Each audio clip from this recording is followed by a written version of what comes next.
안녕하세요. 법담TV입니다.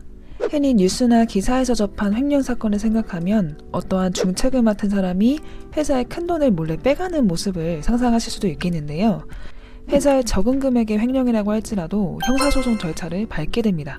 미수범이어도 처벌을 받을 수 있기 때문에 절대 쉽게 해결될 거라고 생각하지 마시고 형사전문 법률대리인을 통하여 법률 자문을 구한 뒤 준비해 나가셔야 하겠습니다. 횡령이나 배임죄는 끊임없이 상담 문의를 주시는 주제이기 때문에 오늘 영상을 통해서 죄에 따른 설명과 처벌 수위에 대해 이야기해보겠습니다. 법담TV. 먼저 횡령죄란 타인의 재물을 보관하는 자가 그 재물을 횡령하거나 반환을 거부함으로 성립되는 범죄를 말합니다. 불법 영득의사, 즉 불법적으로 남의 재물을 내 것으로 만들고자 한 고의적인 의사가 있어야 본 죄가 성립되는데요. 회사나 공공기관 등 공금이 모이는 곳이라면 적용될 수 있습니다. 여기서 알아두셔야 할 점은 횡령죄는 신분이 범죄의 구성 요건인 신분범입니다. 따라서 타인의 재물을 보관하는 자만이 범할 수 있는 범죄인 것이죠. 또한 민법 제746조에 불법 원인 급여, 즉 불법의 원인으로 재산을 급여하거나 노무를 제공하는 일에는 그 반환을 청구하지 못한다고 규정되어 있습니다. 급부의 내용 자체가 불법한 도박에서 얻은 급여일 때, 그리고 급부 자체는 불법성이 없어도 불법한 대가의 급여이거나 불법 행위를 조건으로 한 급여, 즉 범죄 행위를 조건으로 돈을 급여할 때에는 불법 원인 급여가 됩니다.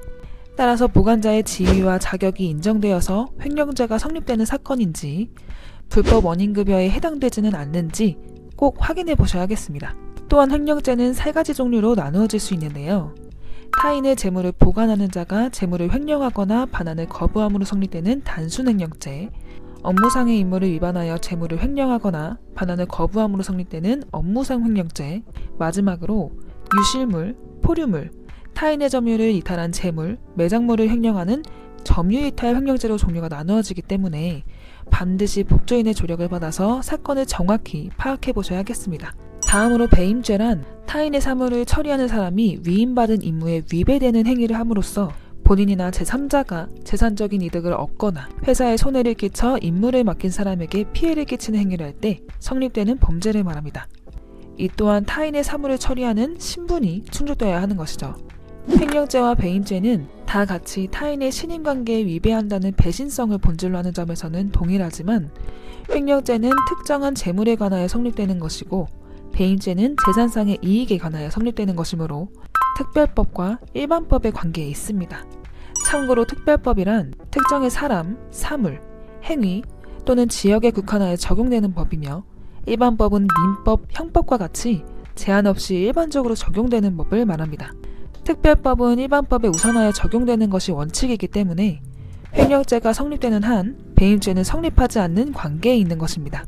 예로는 군인이 휴가를 나와서 폭행죄에 연루되었을 경우 일반법인 형법보다 특별법인 군형법이 우선 적용된다는 것이죠. 법담TV. 그 다음으로 헷갈릴 수 있는 것이 단순 횡령배임죄와 업무상 횡령배임죄인데요. 여기서 업무란 반복적인 것으로 타인의 재물을 보관하거나 타인의 사무 처리 행위가 일회성이 아닌 것을 뜻합니다.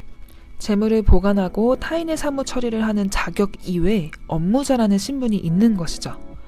예를 들어 본다면 업무상 횡령죄의 경우 회사의 격리나 임원진 등을 생각해 보실 수 있겠습니다.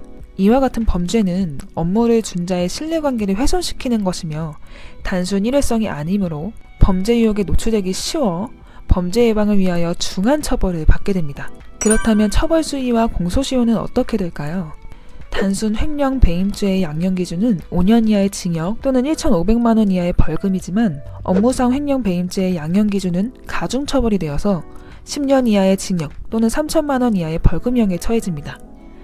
이처럼 같은 범죄라고 하더라도 자신의 지위에 따라 처벌 수위가 다르다는 것을 아셔야겠습니다. 공소시효의 경우 횡령 배임죄는 7년이며 업무상 횡령 배임죄는 10년입니다.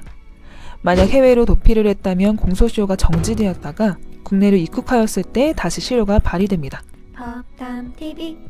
오늘 이 범죄는 친고죄나 반의사불벌죄가 아니기 때문에 금액을 반환하고 합의를 진행하였다고 할지라도 형사처벌을 무조건 피할 수 있는 것이 아닙니다.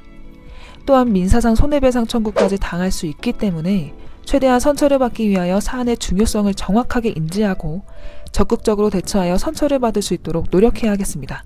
처벌 수위는 전과 유무, 반성 및 합의 여부, 피해 정도, 범행 동기 등 여러 양형 요소를 보고 판단하게 되는데 이때 고의성이 없었다는 점과 피해자와의 신인관계를 배반하지 않았다는 점도 적극적으로 주장할 필요성이 있을 것입니다.